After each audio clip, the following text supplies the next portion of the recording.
It's forever. It's a life sentence. And it felt restricting at the time.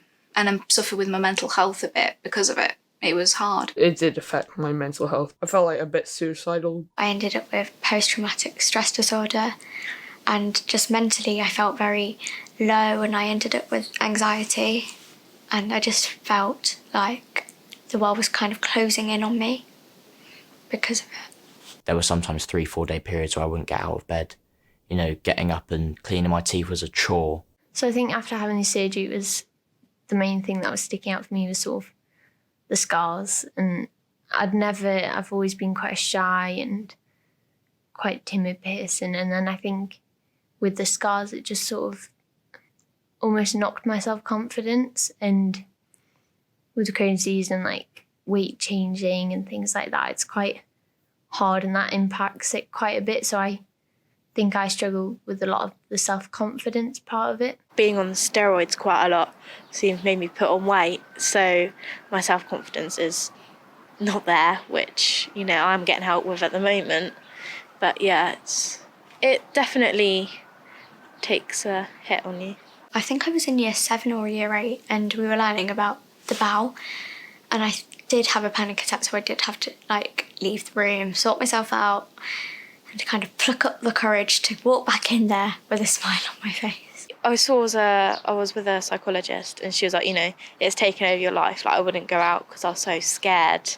You start to feel your chest getting tighter, and you feel your hands get clammy, and you don't know what to do with yourself. You can sometimes start to cry, and your breathing can become abnormal, and you just feel very lost and like you're sinking into a sinkhole. Kind of the only thing I could do is wait it out and hope it stops. I hope it just stops really soon. My mum and my dad could see it. I think, you know, that it was sort of a point in time ago, yeah, you kind of need to get a little bit of help.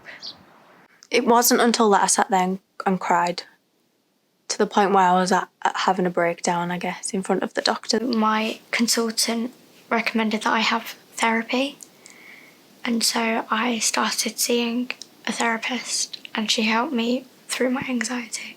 We wrote down all my symptoms and we picked out what's anxiety and what's not anxiety, so that I can get a firmer understanding of what's what. They don't really know you, and you're just going to them with what's bothering you, and they'll help you with that. You know, they don't have any, you know, they're not like family, they don't have anything else to try and put in. I don't want to constantly vent to my mum all the time, so to have that other person is really good. And luckily, the lady that I have now, her mum has inflammatory bowel disease, so she has a really, really good understanding of it. So since working with her, I've made a huge progress. I did the first few sessions with my mum, and we kind of just went through my story and everything.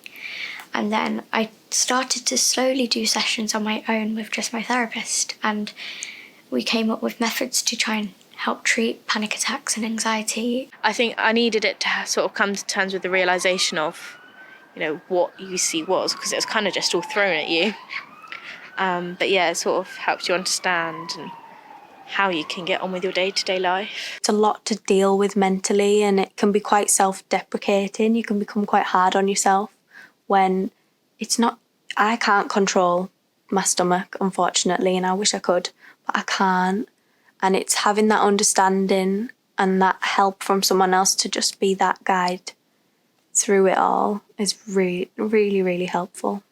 I learned to kind of meditate and breathe more and make sure that I didn't let the small things worry me and stress me out. Just think positive thoughts, so if you're nervous for doing something, just breathe in and out really slowly and clench your fists together and then just release it. Like if I could feel my sort of heart racing or something like that, I'll do something called square breathing. So you'll breathe in for 4, hold for 4, out for 4, hold for 4.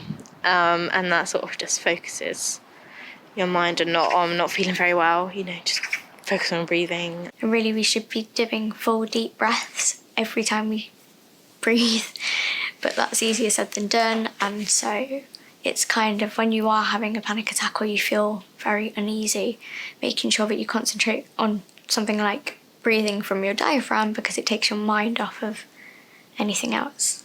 Gym has helped my mental health and my physical health so much. Me enjoying the gym is the one thing that got me out of bed. As I've gotten older, I've realised it's not really the scars, they're just part of my journey, and they just show what I've been through, and they don't bother me anymore because it's just shows like how brave I've been. My close friends will, if they see me having a bad day, they know to either, depending on my situation, either give me a few minutes of space or speak to me and make me laugh again.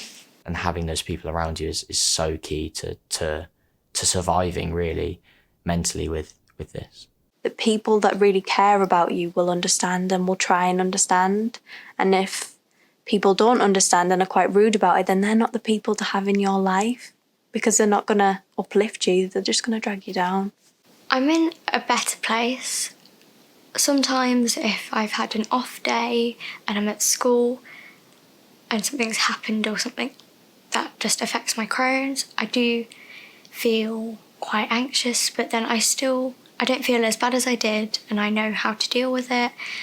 And now that I'm at secondary school, I've got friends who are more mature, so I can speak to them and we kind of just talk about it, and there are ways I can now kind of not get over it, but kind of help sort myself out.